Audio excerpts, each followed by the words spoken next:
My message is that we'll be watching you.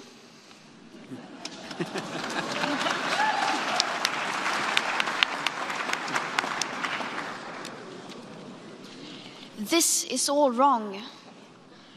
I shouldn't be up here.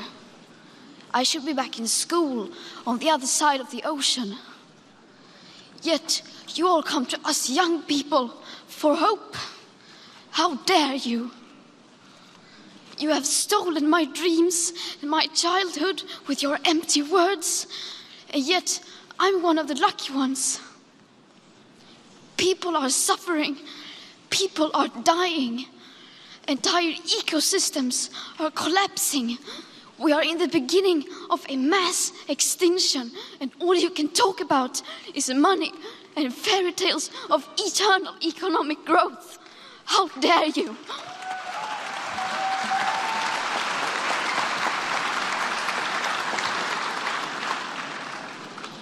For more than 30 years, the science has been crystal clear. How dare you continue to look away and come here saying that you're doing enough when the politics and solutions needed are still nowhere in sight?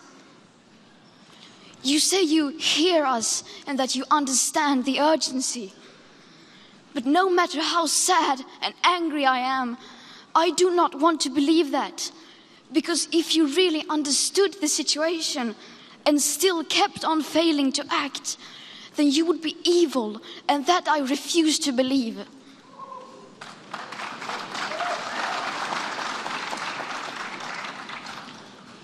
The popular idea of cutting our emissions in half in 10 years only gives us a 50% chance of staying below 1.5 degrees and the risk of setting off irreversible chain reactions beyond human control. 50% may be acceptable to you, but those numbers do not include tipping points, most feedback loops, additional warming hidden by toxic air pollution, or the aspects of equity and climate justice. They also rely on my generation sucking hundreds of billions of tons of your CO2 out of the air with technologies that barely exist. So a 50% risk is simply not acceptable to us, we who have to live with the consequences.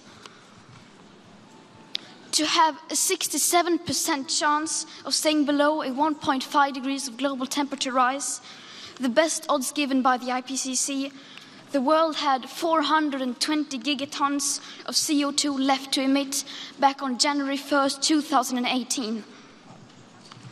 Today that figure is already down to less than 350 gigatons. How dare you pretend that this can be solved with just business as usual and some technical solutions? With today's emissions levels, that remaining CO2 budget will be entirely gone within less than 8.5 years. There will not be any solutions or plans presented in line with these figures here today, because these numbers are too uncomfortable and you are still not mature enough to tell it like it is. You are failing us, but the young people are starting to understand your betrayal. The eyes of all future generations are upon you. And if you choose to fail us, I say we will never forgive you.